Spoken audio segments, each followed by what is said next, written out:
Hi there. Thank you so much for tuning in again. Today's topic is something I'm really passionate about because it's about journaling. And I'm such a big journal girl. I started journaling when I was in school, and I think I was around 13 years old when I first picked up a notebook in a store and I was like, this is going to be my diary. And by now, I'm filling up my 19th journal in my life. Yeah, it has been such a constant in my life, and I just can't imagine going through all those years without journaling. And I know that there are many people out there who want to make journaling a routine or who really want to start journaling. So, I wanted to share some tips and tricks how you can make journaling a routine and how you can really stick to it and get into the whole journaling world. And my very first tip is leave perfectionism out of your journal. Perfectionism is the number one reason why people stop journaling or why they buy a notebook and they maybe write into the first page and then they never pick it up again. It's because there's so much pressure. And I also think that it's also like a trend to journal nowadays, and that a lot of people feel like their journals have to be aesthetic or their lettering has to be beautiful. It almost feels like it is more about the outside and about the looks of the journal than about journaling itself, because it should always be about the process of writing and just like putting words on paper, about like expressing yourself, and it shouldn't be about the looks. And your journal doesn't have to look pretty, it doesn't have to have a theme, and it doesn't even have to make sense. And you don't need to buy a bunch of stationaries and stickers to start, even though this can be tempting, especially if you're like me and you really like cute stickers. But still, it's not the point of journaling. Journaling is about expressing yourself and about having a place where you can put out all your thoughts. My pages look really different from each other. They are not organized at all, they have no structure at all. And I also really encourage you to cross things out, to switch your pen mid page, to also try different kinds of handwriting. Also, my handwriting really depends on my mood. So, when I'm in an angry or like frustrated mood, I'm just writing really messy, and that's fine as well. It's part of me. And I want to be 100% myself and also my unfiltered self when I'm taking time to journal. So, yeah, this would be my number one tip. And also, my second tip is you don't have to journal every day.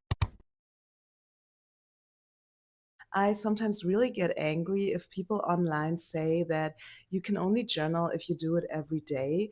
I personally only pick up my journal if I feel like it, and I wouldn't do it any other way, because you build up so much pressure inside of you if you say to yourself you have to do it every day, otherwise you're not really doing it, because that's not true. You can journal whenever you want to, and you can leave your journal alone for a month, and the next month you journal like every day in a week. That is totally normal. And it also depends on the phase in your life, what you're going through right now, what is keeping you awake, what is going on in your life and in your mind right now, what is really consuming you. So just come back to your journal when you're ready and when you feel like it. And you're not failing if you don't do it on like a schedule. It shouldn't feel like another chore. Because if it's just another thing that you can tick off your to do list, it's not really enjoyable. So, yeah, that's my second tip. Really don't pressure yourself to journal every day. That is not necessary at all. Just do it when you really feel like it. And then also going with that, my third tip is to have kind of an intention why you journal. So just know your why. Is it because you want to come up with more creative ideas? Is it maybe because you want to get to know yourself better? Because there's so much to explore, and writing down a stream of consciousness can just really reveal a lot about yourself. Or is it maybe because you are stressed and you just want to feel a little bit more grounded and you want to pick up this habit of writing? Or is it because you want to try out manifestations or maybe write down some affirmations? Or maybe you just want to document your life. Maybe you want to have some memories to look back on. So just know a little bit for yourself why you pick up the journal and why you want to make journaling a habit. So it becomes easier to stick to it and to know your reasons. Also, pick a format that feels the best to you. You can also have a journal on your notes app or on your computer and have like a Word doc open or something that you're writing into. I personally just love the feeling of like real paper and of flipping through the pages. And yeah, I think it's just different. And it also really puts me into the present moment more because I'm more connected to my senses. And it's not something digital again after work that I'm like opening and that I have to type into. So for me, I really love real journals that I can touch. And also, if you're someone who loves to write on paper as well, I personally would recommend to choose a journal that you kind of like. It doesn't have to be extremely aesthetic or anything. So this journal, for example, is more simple and I put on some stickers, but like I have a lot of like different kinds of journals. But in my case, I find myself reaching more to journals that I find some kind of pretty and also like comfortable to touch and practical to write in, also like the size. And I really love it when the journal can lay flat.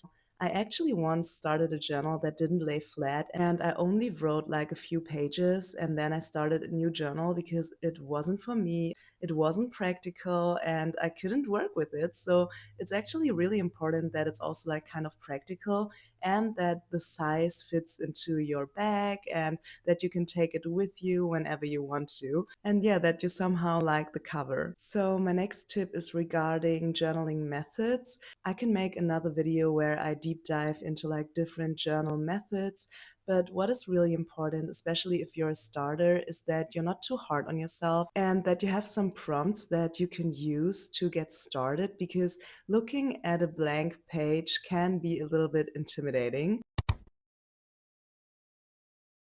So I think one of the easiest ways is to start with gratitude lists. You can just write down what you're grateful for in a day. It can be like only 3 things, but maybe someday it's 5 things. And it's just a really sweet way to start. Also, another way is to just brain dump, to write down everything that comes into your mind without judging and without trying to make it perfect. Just write down anything. Like it could be, I feel so tired today, maybe I should drink coffee, or like I'm really bored and I don't know what to write right now. Like, don't limit yourself and just brain dump and be 100% honest with yourself because your journal is maybe the only place where you can express yourself and be 100% honest without anyone else than you seeing it. Also, if you live with other people, keep it in a good secret place that no one else knows. Also, what is very popular is morning pages to just wake up and write a stream of consciousness. It's also a little bit like brain dumping to just write down anything that comes into your mind. You can also write a typical to-do list. And a little bit more like advanced methods are, for example, manifesting. You can script. That is when you write down the reality that you want to manifest in the present tense, like your future self, but as if you already have it all. And you can also try out scrapbooking, where you have like collages of photos, stickers, washi tape, whatever, or also just things that you collected, recipes or parts of magazines that you just cut out and that you all put into your pages. And this can also look very pretty, but it's also very freeing to just put it all down. And I also wouldn't keep different journals for different things. So there are people who keep a manifestation journal and a diary and a gratitude journal and maybe a reading journal. I think the best for starters is to have one journal to put it all in. The only thing I would separate is a calendar and have like a different like planner or calendar where you keep track of all your meetings and stuff because it's just different than having blank pages that you write on. And also because those two have different purposes, right? But other than that, I would write everything into one journal. And my next tip is to make it easy.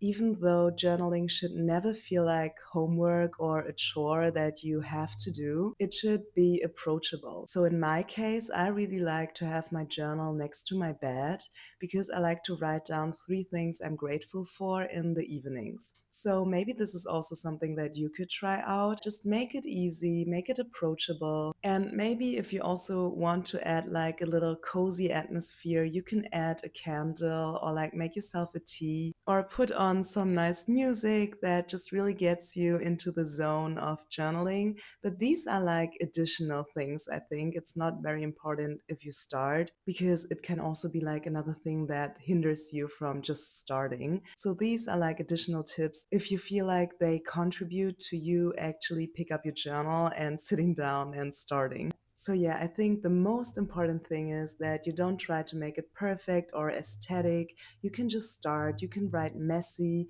you can stick in whatever you want to, and also maybe have a pen that you feel comfortable with writing because I have some like pens where my hand just gets stiff after a while. So this is like a little extra tip. Just keep in mind that it's about expressing yourself and about freeing yourself from all your thoughts, and it should be a place where you feel comfortable and where you can be your most authentic self. And it's such a beautiful practice, and I really hope that you get more into journaling. Yeah, these were my tips, and I hope this video inspired you and that you will pick up your journal and just start because it's literally just about the process of writing that will help you in the long run. So I hope to see you in my next video really soon.